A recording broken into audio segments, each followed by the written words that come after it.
E entrando Jesus na casa de Jairo, chegando ao interior aonde estava a menina, tomando-a pela mão, lhe disse: Talita cumi, que quer dizer, menina, eu te mando, levanta-te.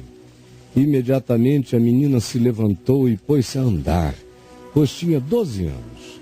Então ficaram todos sobremaneira admirados, mas Jesus ordenou-lhe expressamente que ninguém soubesse, e mandou que dessem de comer à menina, porque ela tinha apenas 12 anos e precisava se alimentar.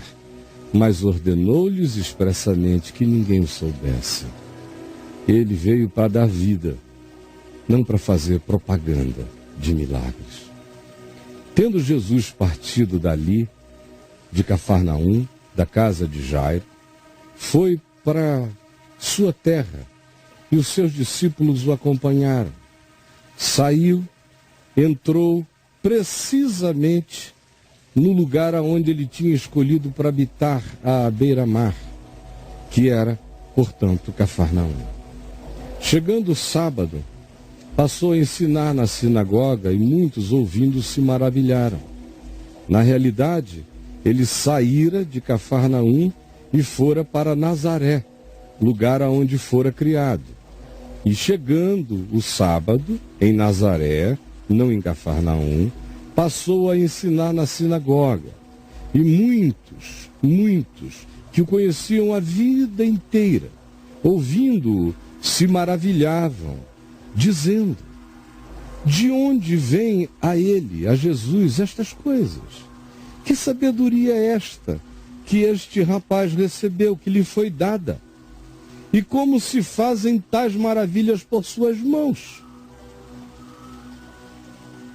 Não é este aquele que usava as mãos na carpintaria? Não é o filho do carpinteiro? Filho de Maria, irmão de Tiago, José, Judas e Simão? E não vivem aqui entre nós as suas irmãs? A gente conhece as irmãs dele.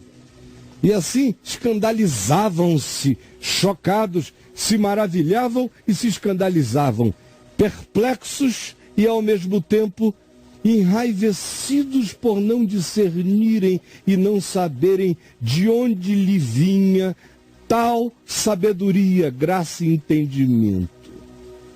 E fecharam os seus corações. Jesus, porém, lhes disse: não há profeta sem honra senão na sua terra, entre os seus parentes e na sua casa, como é o meu caso aqui entre vocês em Nazaré, aonde eu justamente fui criado. E por esta razão é que não sou profeta aqui, porque não há profeta sem honra, senão no lugar onde ele nasceu, entre os da sua casa, os seus parentes e os seus conhecidos. Ele será reconhecido distante do seu lugar de origem, mas entre os seus sempre a atitude é refratária. Porque um profeta provoca pessoas numa direção que elas não querem se expor, nem querem ir.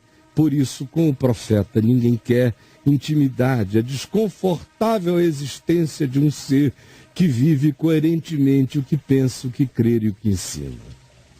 Não pôde fazer ali nenhum milagre, senão curar uns poucos enfermos impondo-lhes as mãos, porque o coração deles estava tão fechado que os dutos da graça se encontravam bloqueados.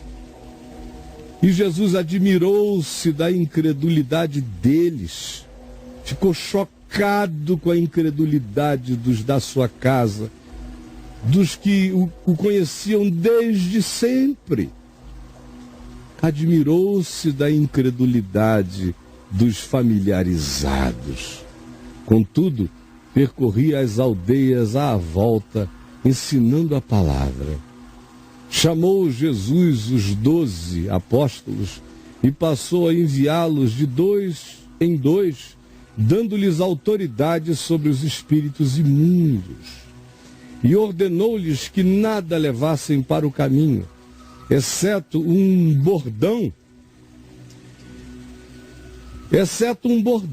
mas que não levassem nem pão, nem alforge, nem bolsa para carregar coisa alguma, nem mochila, nem dinheiro, que fossem calçados de sandálias, não de botas, e não usassem 2 túnicas, não levassem nada que não fosse necessário.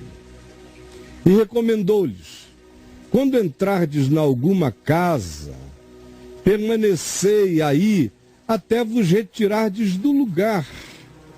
Não fiquem trocando inconsistentemente de lugar de habitação, de acolhimento.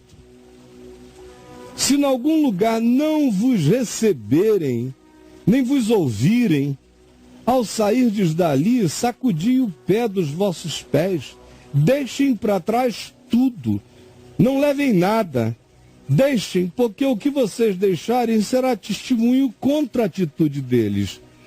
Se vocês carregarem o pó como amargura, ódio, raiva, vocês carregam testemunho contra vocês mesmos.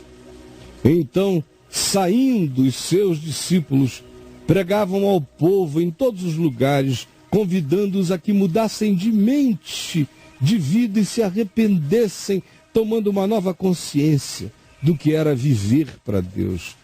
E também expeliam muitos demônios e curavam numerosos enfermos, ungindo-os com óleo em nome do Senhor.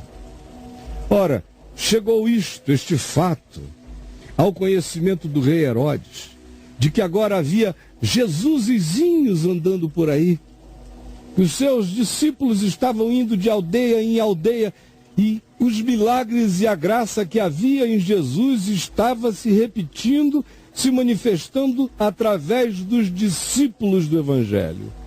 Chegou isto aos ouvidos do rei Herodes,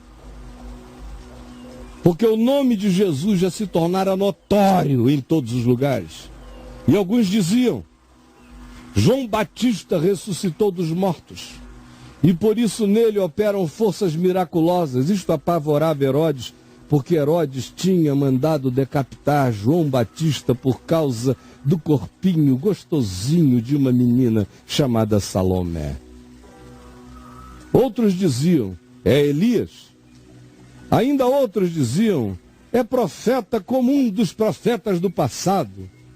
Herodes, porém, ouvindo isso, disse: só pode ser João, porque a culpa dele era enorme. A quem eu mandei decapitar deve ser João, que ressurgiu dos mortos para me atormentar e se multiplicar em tormento à minha volta.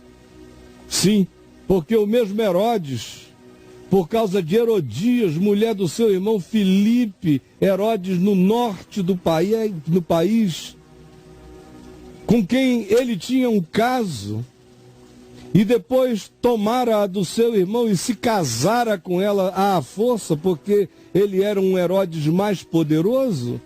Por causa disto e por João denunciá-lo, ele mandara prender a João e atá-lo no cárcere. Porque João dizia: não te é lícito possuir a mulher do teu irmão.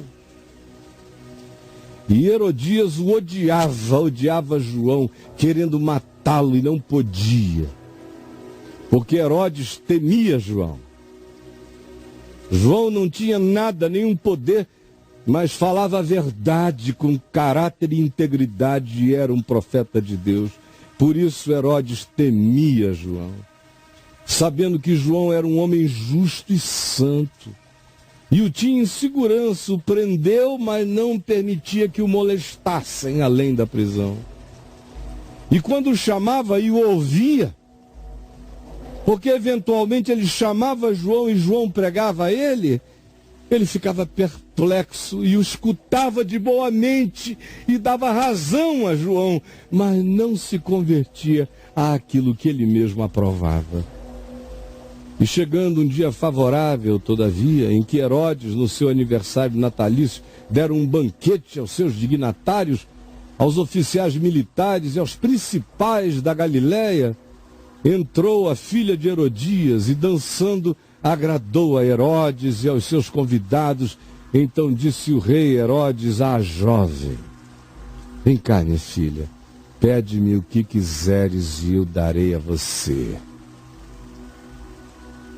Óbvio que ele queria muito mais do que apenas aquela dança. Ele queria o que viria depois. E jurou-lhe: se pedirdes mesmo que seja metade do meu reino, eu te darei. E saindo ela perguntou à sua mãe: o que eu peço? A mãe, que odiava João Batista, respondeu: pede a cabeça de João Batista num prato, decapitado.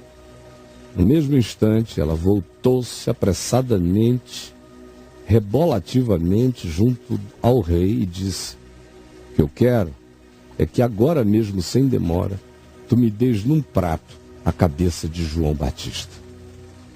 Ora, entristeceu-se profundamente o rei Herodes, mas por causa do juramento público que fizeram, do seu orgulho real, dos que estavam com ele à mesa, ele não lhe quis negar aquele capricho perverso. E enviando logo o executor, mandou que lhe trouxessem a cabeça de João. O executor foi e o decapitou, lá embaixo no cárcere frio. E trazendo a cabeça de João Batista num prato, a entregou nas mãos da jovem, mórbida, doente de alma, e esta, por sua vez, entregou a sua mãe.